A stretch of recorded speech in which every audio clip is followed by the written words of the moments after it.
بسم اللہ الرحمن الرحیم۔ شروع کرتا ہوں اللہ کے نام سے جو بڑا مہربان نہایت رحم والا ہے۔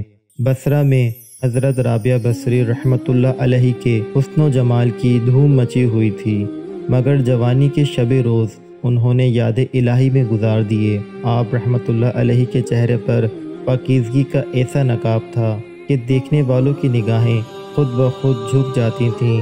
اسی زمانے میں ایک نوجوان نے انہیں رات کے وقت قبرستان میں چاند کی طرح چمکتے ہوئے دیکھا تو وہ نوجوان آپ رحمۃ اللہ علیہ کو کوئی غیر مرئی مخلوق خیال کر بھاگ کھڑا ہوا، لیکن دوسری صبح جب وہی چہرہ اسے بصرہ کے بازار میں نظر آیا تو وہ عقل و خود سے ہاتھ دھو بیٹھا اور رات دن اسی کے تصور میں رہنے لگا۔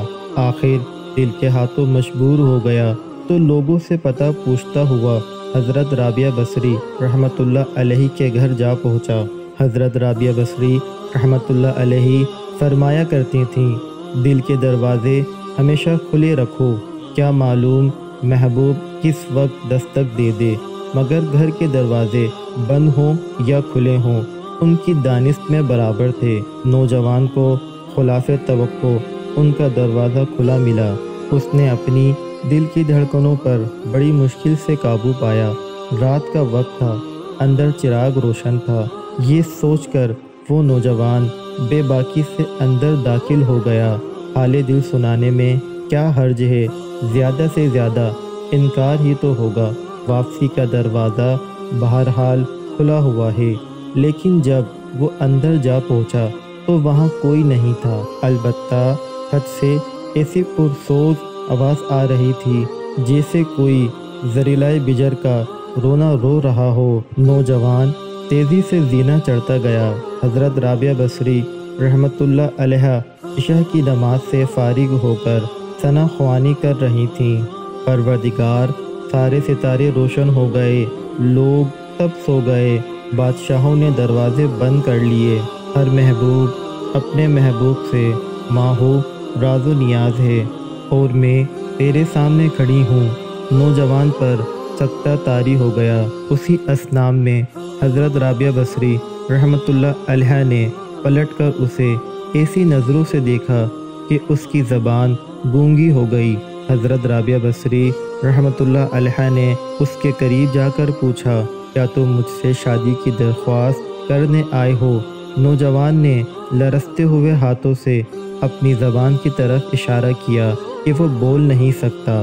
حضرت رابعہ بصری رحمۃ اللہ علیہ نے فرمایا، اس سے پہلے کہ زبان کی طرح تیرا دل بھی چپ ہو جائے تو جس راستے سے آیا ہے اسی راستے سے لوٹ جا۔ نوجوان صرف آنکھوں سے التجا کر سکتا تھا، نیک خاتون، میری گویاہی مجھے واپس دے دے، میں تیرے مرتبے سے واقف نہیں تھا، مجھ سے غلطی ہو گئی، مجھے معاف کر دے۔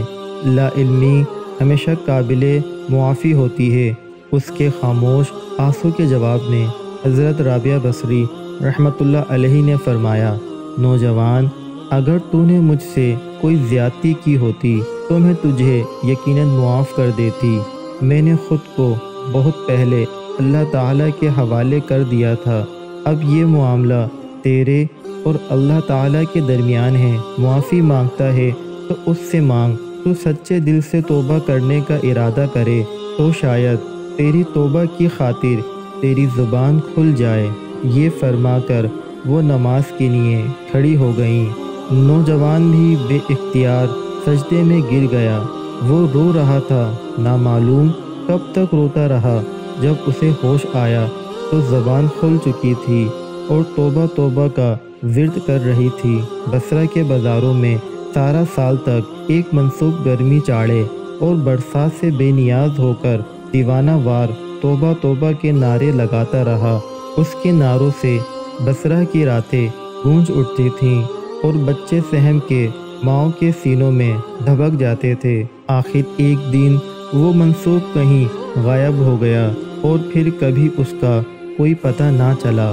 منسوب یہی مذکورہ نوجوان تھا جو حضرت رابعہ بصری رحمۃ اللہ علیہ کی بدولت دربار خداوندی میں مقرب ٹھہرا تھا۔ شاعر نے بھی کیا خوب لکھا ہے کہ نگاہیں ولی میں وہ تاثیر دیکھی کہ نگاہیں ولی میں وہ تاثیر دیکھی، بدلتی ہزاروں کی تقدیر دیکھی۔ امید کرتا ہوں ویڈیو آپ تمام دوستوں کو پسند آئی ہوگی۔ ویڈیو اچھی لگے تو اسے لائک اور شیئر ضرور کر دیں، اور ہمارے چینل کو سبسکرائب کر دیں اور بیل آئیکن کو پریس کر دیں تاکہ آنے والی ہر نئی ویڈیو سب سے پہلے آپ تک پہنچ سکے۔